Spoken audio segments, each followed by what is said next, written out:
নমস্কার, গল্পচিত্রে সকলকে স্বাগত জানাই। আজকের গল্প শিবরাম চক্রবর্তীর কাহিনী অবলম্বনে নির্মিত ঋত্বিক ঘটক পরিচালিত সিনেমা বাড়ি থেকে পালিয়ে। পড়ার বইয়ের মধ্যে লুকিয়ে গল্পের বই পড়ছিল কাঞ্চন। এলডোরাডো। তার মা হঠাৎ করে চলে এলে সে চমকে ওঠে, বইটা চটপট লুকিয়ে ফেলে। মা তাকে খেতে ডাকেন। সে তার মাকে জানায় একদিন সে অনেক দূরে চলে যাবে, তারপর আবার অনেক বড় হয়ে ফিরে আসবে।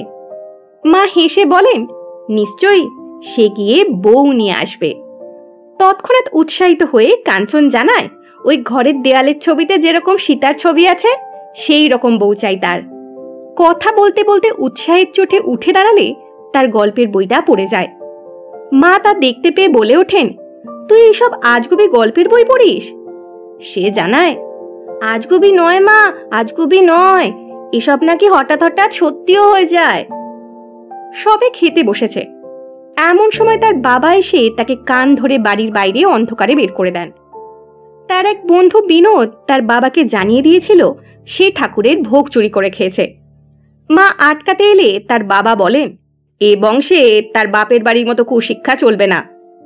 দরজার বাইরে কাঁদতে থাকলে শেষে তার মা দরজা খুলে দেন। বাবা জানান এরপর তিনি চাবুক বের করবেন।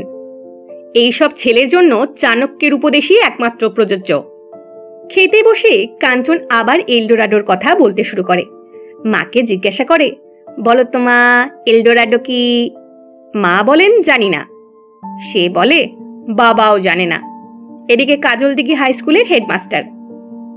পরদিন বিনোদকে নদীর ঘাটে ধরে সে। মারপিট করলে বিনোদ পেরে ওঠে না। বাঁশের সাঁকোর উপর উঠে নিজের পৈতে হাতে নিয়ে অভিশাপ দেয় কাঞ্চনকে, ব্রহ্মসাপ যদি থাকে তাহলে তুই ফি বছর ফেল করবি, এই আমি সাপ বলে পৈতে টানলে হঠাৎ সেটা ছিঁড়ে যায়। সাপ কাটান দিতে বলে কাঞ্চন। বয়েই গেছে বলে চলে যায় বিনোদ। পরে যখন বিনোদ পুজো করতে যাচ্ছিল সেই সময় তাকে আবার রাস্তায় ধরে কাঞ্চন। বিনোদ ভয় পেয়ে আমতা আমতা করে বলতে শুরু করে, ব্রহ্মবাক্যি ও তো আর ফেরে না রে, সে বরং তাকে আশীর্বাদ করছে তার বিদ্যে না হোক, খুব বুদ্ধি হবে। সাপ কাটার না দেওয়ায় রেগে গিয়ে দইয়ের ভাঁড় তার মাথায় উল্টে দেয় কাঞ্চন। হাঁড়ি ভেঙে যায়। কেঁদে ফেলে বিনোদ। ওদিকে এই খবর আবার পৌঁছয় তার বাবার কাছে। যা সে করেছে সে তো বটেই, উল্টে পইতে ছিঁড়ে দেওয়ার মিথ্যে অভিযোগও। তাদের বাড়ির পরিচারক কাঞ্চনকে খুঁজতে আসে, জানায় চাবুক বেরোচ্ছে। তার জন্য তার মা অলরেডি বকাও খেয়েছেন তার বাবার কাছে। আবার গিয়ে বিনোদকে ধরে কাঞ্চন, কিন্তু এবার মিটমাট হয়ে যায় দুজনের। বিনোদকে লাট্টু দেয় কাঞ্চন, আর বিনোদ বলে আর কখনো সে তার বাবাকে বলে দেবে না। কাঞ্চন জানায় চাণক্য বলে লোকটার উপর তার খুব রাগ, তাকে পেলে তার টিকি উপড়ে দেবে সে, তার জন্যই তাকে মার খেতে হয়। বলে সে এখন আর বাড়ি ফিরবে না, কলকাতায় চলে যাবে। বড় হয়ে যখন গায়ে খুব জোর হবে তখন ফিরবে। কলকাতায় গিয়ে সে অনেক পয়সা করবে তার মায়ের জন্য। তার বাবা তার মাকে কিচ্ছু কিনতে দেন না, শাড়ি গয়না কিচ্ছু না, বলেন সব বিলাসিতা। কিন্তু সে চায় তার মা একটু বিলাসিতা করুক। বিলাসিতা করলে তার মাকে ভারী সুন্দর দেখায়। বিনোদ তাকে শহরের ছেলে ধরার ভয় দেখায়, যাদের লম্বা লম্বা দাড়ি আর যারা বড় বড় ঝোলায় ছোট ছেলেদের ধরে নিয়ে যায়। শুনে খুশি হয়ে যায় কাঞ্চন, বলে তবেই তো আসল মজা। এমন সময় লাঠি হাতে তার বাবাকে আসতে দেখে দৌড় লাগায় কাঞ্চন। তারপর একটা ট্রেনে গিয়ে চড়ে বসে। এরপর দেখা যায় হাওড়া ব্রিজ। কলকাতার রাস্তা, ট্রাম, ট্রাফিক পুলিশ সবই অবাক চোখে দেখছে কাঞ্চন। রাস্তার মাঝে দাঁড়িয়ে একটি বহুতল বাড়ির তল গুনছে, আর একটু হলেই ধাক্কা খেত এমন সময় এক বৃদ্ধ তাকে রাস্তা থেকে সরান। জিজ্ঞাসা করে জানতে পারেন সে বাড়ি থেকে পালিয়ে কলকাতায় এসেছে, টাকা রোজগার করবে বলে তার মায়ের দুঃখ দূর করবার জন্য। বৃদ্ধটি ভাবেন তার বোধহয় বাবা নেই, কিন্তু পরক্ষণেই বাবা আছেন জানতে পেরে তবে তার মায়ের কিসের দুঃখ জানতে চান বৃদ্ধ। কাঞ্চন বলে, তার বাবা আছেন বলেই তো তার মার দুঃখ। হেসে ফেলেন বৃদ্ধ। কাঞ্চন গঙ্গার দিকে দেখিয়ে বলে, গঙ্গার ওপর ওগুলো জাহাজ, ওগুলো বিলেত যায়, আর সেও একদিন বড় হয়ে তাতে চড়ে বিলেত চলে যাবে। বৃদ্ধ বুলবুল ভাজা বিক্রি করেন। তার ব্র্যান্ডের নাম হরিদাসের বুলবুল ভাজা। বাচ্চারা খুব পছন্দ করে তাকে এবং তার ওই বুলবুল ভাজাকেও। বিক্রি বাটা শেষ করে কাঞ্চনকে সঙ্গে নিয়ে নিজের ঘরে আসেন। তারপর তার সাদা দাড়ি, গোঁফ, চুল খুলতে শুরু করেন। দেখে চমকে যায় কাঞ্চন। তারপর হরিদাস তার থলিটা হাতে নিলেই সে বলে ওঠে, অতটুকুতে হবে না, আমাকে আটাতে গেলে আরো অনেক বড় ঝোলার দরকার। কাঞ্চন বলে সে জানে যে ওই লোকটা ছেলে ধরা। হেসে ওঠেন হরিদাস, বলেন বুলবুল ভাজা ফেরির জন্যই ওই সাজদার। জানান তিনি প্রাইমারি স্কুলের মাস্টার ছিলেন। উনিও বাড়ি থেকে পালিয়ে এসেছিলেন দেশভাগের পর। 10 বছর চেষ্টা করেও কোনো চাকরি না পেয়ে শেষেই বুলবুল ভাজা ফেরি করা শুরু করেন।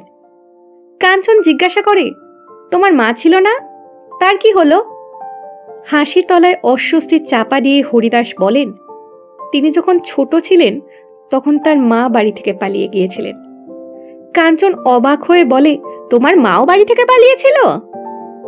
দুষ্টু ছিল কিনা? হরিদাস বলতে থাকেন, এই মজার শহর কলকাতার অলিতে গলিতে তিনি তার মাকে ধুলো মেখে চুপটি করে তার জন্য অপেক্ষা করে থাকতে দেখেছেন। হঠাৎ কাঞ্চন বিরক্তি সহকারে উঠে দাঁড়িয়ে পড়ে, বলে, তার এখানে খাবার নেই? তার খিদে পেয়েছে যে। হরিদাস খাবার আনতে বেরোন।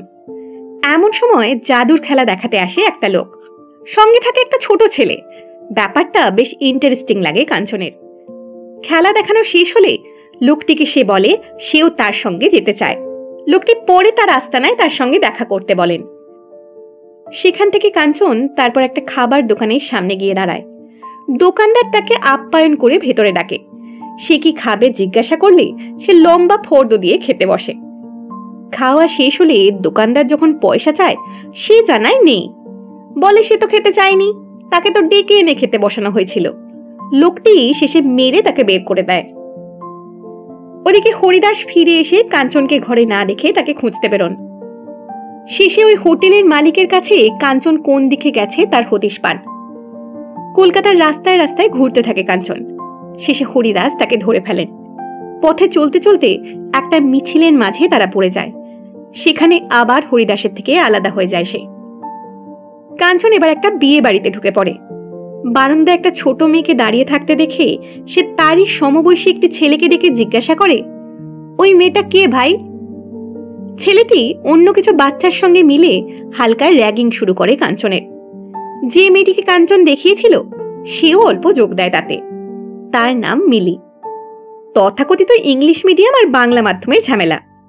এমন সময় বাচ্চাদের গ্রুপে একজন অ্যাডাল্টও এসে যোগ দেন এবং প্রমাণ করে দেন কিছুই জানে না কাঞ্চন। তাকে ইনডাইরেক্টলি গাধা বলেন। তারপর বিয়ে বাড়িতে খেতে বসে কাঞ্চন। বয়সে যতই ছোট হোক, বিয়ে বাড়িতে খেতে বসার মোক্ষম নিয়মটি কিন্তু কাঞ্চন জানে। যেটা নিজের খেতে ইচ্ছা হবে সেটা পাশের জনের পাতে দিতে বলতে হয়। কিন্তু দুর্ভাগ্যবশত কাঞ্চনের পাশে বসা লোকটির এই সহজ সূত্রটি জানা ছিল না। তাতে কাঞ্চনের বেশ রাগ হয়, কিন্তু বলার তো কিছুই নেই। খাওয়ার শেষে বাসর ঘরের কিচিরমিচিরের মাঝে শুয়ে ঘুমিয়ে পড়ে সে। স্বপ্নে সে মিলিকে দেখে নৌকা বেয়ে মিলিকে সঙ্গে নিয়ে সে তার বাড়িতে চলে গেছে তার মাকে বউ দেখাতে। এমন সময় আবার তার বাবা এসে পড়েন, লাঠি নিয়ে তাদের তাড়া করেন। সে তখন মিলির হাত ধরে দৌড়ে পালাতে থাকে। স্বপ্নে জোরে জোরে কথা বলতে থাকলে একজন ডেকে দেয় তাকে। তার স্বপ্ন ভেঙে যায়। ফাইনালি যখন সে ঘুম থেকে ওঠে তখন বিয়ে বাড়ি প্রায় খালি। বিয়ে বাড়ি থেকে বেরিয়ে দেখে একজন রাস্তার কুকুরকে খাওয়া থেকে তাড়াচ্ছে। সে বারণ করে বলে, কুকুরের খাওয়ার জন্যই তো ফেলে দিয়েছে, মাইনষের খাবার জোটে না, কুকুরে খাবে বলে লোকটা নিজেই সেই পড়ে থাকা খাবার কুড়োতে থাকে। কাঞ্চন বলে, ওগুলো নিয়ে তোমরা কি করবে? লোকটি বলে, খাবো খাবো। তোমাদের অন্য খাবার নেই? না জানায় লোকটি। এমন সময় মিনি বিয়ে বাড়ি থেকে বেরোয়। কাঞ্চন তাকে চেয়ে চেয়ে দেখতে থাকে। মিনিকে তার সত্যিই খুব পছন্দ হয়েছে। তারপর রাস্তায় একটা ছেলেকে সে খুব সুন্দর ছবি এঁকে ভিক্ষে করতে দেখে। ছেলেটি বোবা। সে ওই ছেলেটির পিছু নেয়, বলে তাকেও ওই রকম আঁকা শিখিয়ে দেওয়ার জন্য। ছেলেটি মুখ ফুটে তাকে জবাব দিলে কাঞ্চন চমকে যায়। ছেলেটি বলে তাকে নাকি বোবা সেজে থাকার জন্য বলা হয়েছে। এমন সময় কোথা থেকে একটা লোক সেখানে আসে আর ছেলেটার হাত থেকে সব পয়সা নিয়ে নেয়। ছেলেটা একটু পয়সা লুকিয়ে রেখেছিল, সেটাও লোকটা কেড়ে নেয়। বাচ্চাটি বলে, ওস্তাদ, দুপুরে না খেয়ে আমি থাকতে পারি না। তবু শোনে না লোকটা। কাঞ্চন লোকটার সঙ্গে তর্ক শুরু করে। ভয় দেখাবে বলে ছুরি বার করে লোকটা। কাঞ্চন তার পায়ে ডান্ডা মেরে তাকে ফেলে দিয়ে ওই ছেলেটিকে নিয়ে দৌড়ে পালায়। অনেক দূরে গিয়ে দুজনে বসে। ছেলেটি বলে, কিন্তু ওরা যদি ধরতে পারে? কাঞ্চন বলে, ধরতে পারবে না। তুমি ওদের চেনো না, সারা কলকাতায় ওদের দল আছে। কাঞ্চন বোঝে, ও এই তবে ছেলে ধরা, লম্বা দাড়িও নেই, ঝোলাও নেই। কাঞ্চন জানায় সেও তার মতো ছবি আঁকা শিখে অনেক পয়সা করে বিলেত চলে যাবে, সেখানে আরো পয়সা করবে, তারপর আর ভাবনা থাকবে না। দুজনেই তখন যে যার বাড়ি ফিরে যাবে। ছেলেটি বলে, তার বাড়ি নেই, তেমন কিছু মনেও পড়ে না তার ছোটবেলার কথা, খুব আবছা। কাঞ্চন বলে, তবে সেও তার সাথেই বাড়ি যাবে, তার মা তাকে খুব ভালোবাসবেন। এমন সময় হঠাৎ একটা গাড়ি এসে দাঁড়ায়, তার থেকে দুটো লোক বেরিয়ে আসে। কাঞ্চন পালাতে পারে, কিন্তু ওই বাচ্চাটিকে ধরে নিয়ে যায় লোক দুটো। এরপর রাস্তায় দাঁড়িয়ে আছে কাঞ্চন। এমন সময় এক বৃদ্ধা হঠাৎ তার কাছে এসে তার মুখ তুলে ধরে দেখে আবার চলে যান। সে কি দেখলো জানতে চায় কাঞ্চন। বৃদ্ধা জানান, তার মতো কাউকে খুঁজছেন তিনি। যেই জানতে পারেন কাঞ্চনের খাওয়া হয়নি, নিজের ঘরে নিয়ে গিয়ে তাকে মুড়ি মুরকি বাতাসা খেতে দেন ওই বৃদ্ধা। কথায় কথায় বলেন, তারও একটিমাত্র ছেলে ছিল, কাঞ্চনের বয়সী যখন অভিমান করে চলে গিয়েছে, আর ফিরেনি। তাকেই তিনি রাস্তায় রাস্তায় খুঁজে বেড়ান, আর পেট চালানোর জন্য ঠিকে ঝির কাজ করেন। কাঞ্চন জিজ্ঞাসা,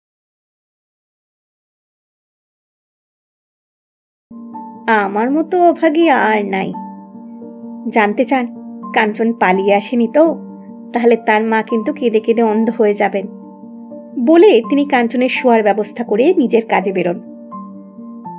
কাঞ্চন আবার সেই ঘর থেকেও বেরিয়ে যায়। রাস্তায় একজন ফেরিওয়ালাকে দেখে দাঁড় করায় সে। কি কি আছে তার কাছে দেখতে চায়।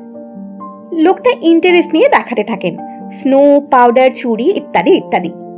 তারপর যেই জানতে পারেন যখন ছেলেটি বড় হয়ে রোজগার করবে তখন সে এইসব কিনে তার বাড়িতে পাঠাবে বলে দেখছে, বিরক্তভাবে আবার জিনিসপত্র গোছাতে থাকেন।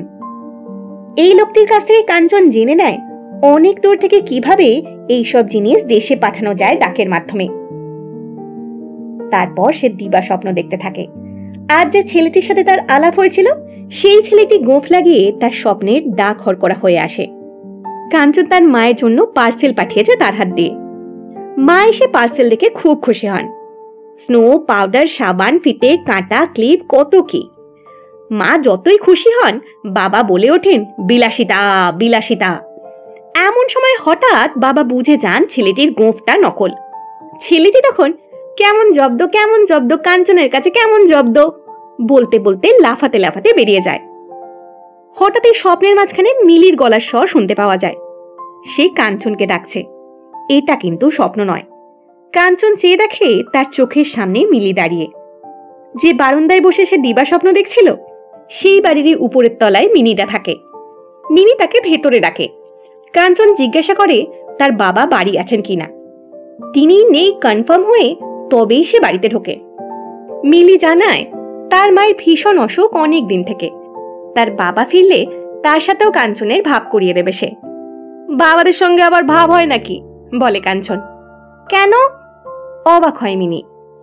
তোমার বাবা তোমায় কতদিন অন্তর ঠ্যাঙান? সে কি কথা? কেন? তুমি তাহলে মানুষ হবে কি করে? চাণক্য নাকি বলে গেছে ছেলে পিটিয়ে মানুষ করতে হয়, জানায় কাঞ্চন। মিনি আবার অবাক হলে কাঞ্চন বলে, পিটিয়েই তো সব হয়। লোহা পিটিয়ে হাতুড়ি, সোনা পিটিয়ে গয়না, আর ছেলে পিটিয়ে মানুষ। এটা নাকি কাঞ্চনের বাবা বলেন। মিলি জানায় তার বাবা তাকে খালি ভালোবাসেন। কাঞ্চন বলে, সংস্কৃত পড়া খুব কঠিন কিনা, হয়তো মিনির বাবা তাই শাস্ত্রটা পড়েননি। ছাদে মিনির মায়ের সাথে আলাপ হয় কাঞ্চনের। বড় ভালো লাগে তার। মিনির মা জানান তিনিও গাঁয়ের মেয়ে, তার গ্রামে ফিরে যেতে বড় ইচ্ছে করে। কাঞ্চন তাকে হঠাৎ মাসি বলে ডাকে। এমন সময় মিনির বাবা বাড়ি ফেরেন। ছাদে এসে তার স্ত্রীকে একটা বই উপহার দেন, জানান যে বইটা সে পড়তে চেয়েছিল এটা সেটা। তারপর হিম পড়বে বলে মিনির মাকে ধরে ধরে ভেতরের ঘরে নিয়ে যান। কাঞ্চন দেখে বলে, ওই বুঝি তোমার বাবা? মিলি বলে, হ্যাঁ, আমাকেও ঠ্যাঙায় না, আমার মাকেও ঠ্যাঙায় না। কাঞ্চন বলে, তোমার বাবা কিন্তু একটা লুকোনো মা। ঘরে বসে মিনি আর কাঞ্চন খাচ্ছে, আর মিনির বাবা মা একসাথে সেই বইটা পড়তে পড়তে হাসি ঠাট্টা করছেন। অবাক হয়ে কাঞ্চন দেখতে থাকে। পরের দিন মিলির বাবা মিলি আর তার মাকে নিয়ে প্রিন্সেপ ঘাটে বেড়াতে যাবেন বলেন। জানান ডাক্তার বলেছেন এবার থেকে মিলির মাকে নিয়ে মাঝে মাঝে বাইরে বেড়াতে যেতে। মিলি কাঞ্চনকেও নিয়ে যাওয়ার কথা বলে। তার বাবা রাজি হয়ে যান। কাঞ্চনের বাড়ি কোথায়, তার বাবা কি করেন, এসব জিজ্ঞাসা করতে শুরু করেন মিলির বাবা। স্পষ্টভাবে বাড়ি কোথায় না জানালেও তার বাবা যে কাজলদিঘি হাই স্কুলের হেডমাস্টার সেটা জানায় কাঞ্চন।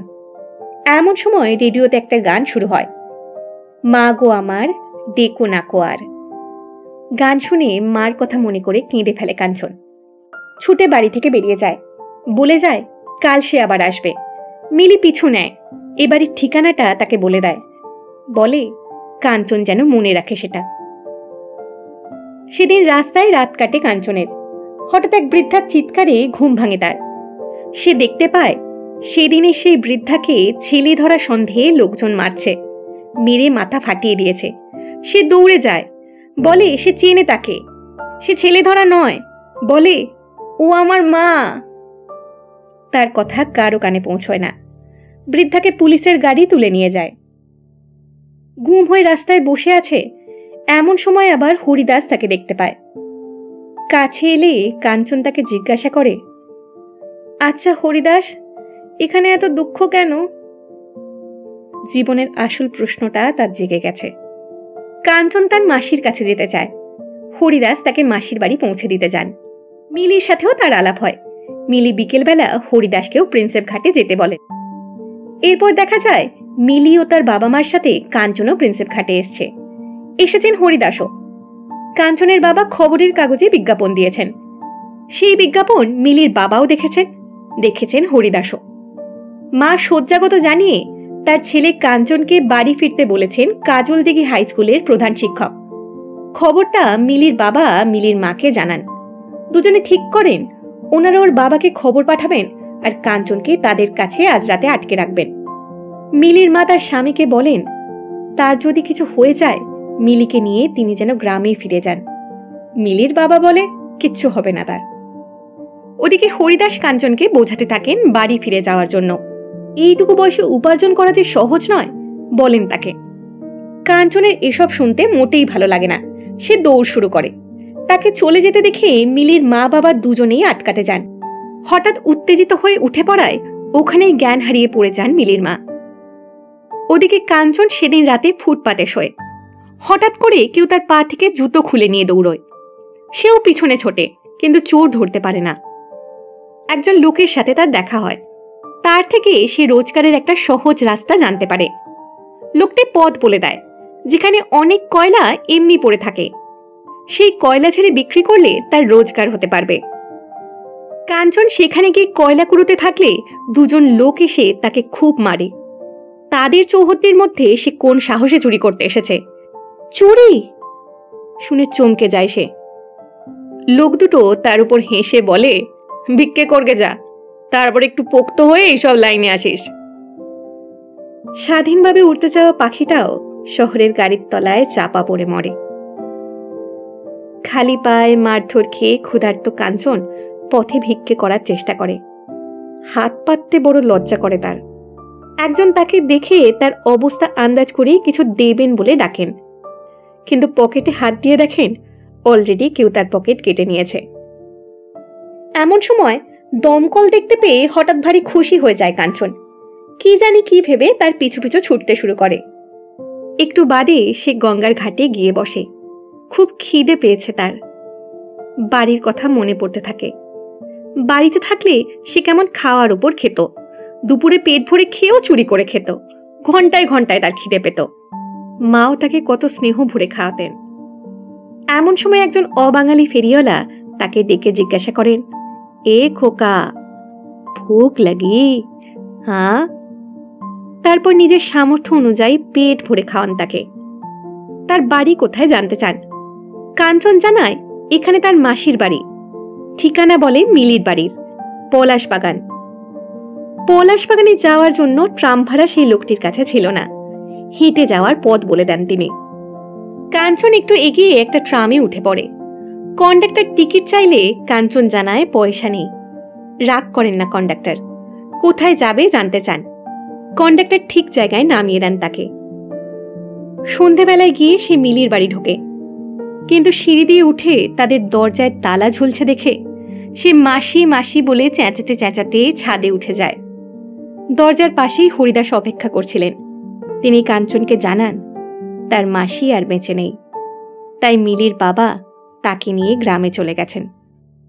কাঞ্চনকে বাড়ি চলে যাওয়ার জন্য বোঝাতে থাকেন হরিদাস। জানান তার বাবা কাগজে বিজ্ঞাপন দিয়ে জানিয়েছেন যে তার মার ভারী অসুখ। কাঞ্চন তার বাবার কথা ভেবে ভয় পায়। হরিদাসকেও সঙ্গে যেতে বলে, বলে তাকে একলা ছেড়ে না দিতে। হরিদাস বলেন তিনি চলে গেলে কাঞ্চনের মতো আরো যেসব ছেলে বাড়ি থেকে পালিয়ে আসবে তাদের ঠিক মতো সে বাড়ি পাঠাবে কি করে। শেষে কাঞ্চনকে নিজের পরচুলার ঝোলাটা দিয়ে বলেন, তুমি তো কলকাতায় রোজগার করতে এসেছিলে, তো এগুলো হলো তোমার রোজগার। এইসব নিয়ে তাকে বাড়ি ফিরে যেতে বলেন। কাঞ্চন জানতে চায় এইগুলো সে নিয়ে নিলে হরিদাসের কি হবে। হরিদাস বলেন, আর আমি সাজবো না কাঞ্চন, এবার তোমার সাজার পালা। তুমি এগুলো পরে নতুন দেশ খুঁজতে বেরোবে। ট্রেন থেকে বাড়ির কাছে স্টেশনে নেমে কাঞ্চন তাদের পরিচারককে দেখতে পায়। তার বাবা স্টেশনে আসেননি দেখে সে নিশ্চিন্ত হয়। ওদিকে বাড়ির কাছের ঘাটে কাঞ্চনের বাবা মাকে কথা বলতে দেখা যায়। যদি বাবাকে দেখে ভয়ে আবার কাঞ্চন পালিয়ে যায়, তাই তার বাবা স্টেশনে যাননি।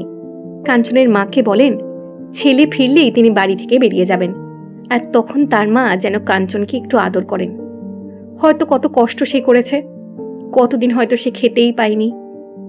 এমন সময় ঘাটে কাঞ্চনের নৌকা ভেড়ে। কাঞ্চন নেমেই মাকে জড়িয়ে ধরে। মা জানতে চান কলকাতায় সে অনেক কিছু দেখে এসেছে বুঝি, কালীঘাট, ভিক্টোরিয়া, পরেশনাথের মন্দির ইত্যাদি ইত্যাদি। সে জানায় এসব তো সে দেখেনি, কিন্তু মায়ের জন্য হরিদাসের ঝোলা আর পরচুলা এনেছে। তার মা তাকে বাবার কাছে নিয়ে যান। কিছুক্ষণের জন্য একটা অস্বস্তিজনক নিস্তব্ধতা তৈরি হয়। কথা শুরু করেন তার বাবা। জিজ্ঞাসা করেন যা কিছু সে দেখে এলো তার মধ্যে সবচেয়ে ভালো তার কি লাগলো। বাবা, বাড়ি সবচেয়ে ভালো, বাবা, বাড়ি সবচেয়ে ভালো বলে বাবাকে জড়িয়ে ধরে কাঞ্চন। তারপর আবার কাঞ্চনের কল্পনার জগৎ দেখা যায়, যেখানে সে হরিদাসের সাদা দাড়ি লাগিয়ে একাই নৌকো করে নতুন দেশের উদ্দেশ্যে চলেছে। আর এখানেই সিনেমার সমাপ্তি।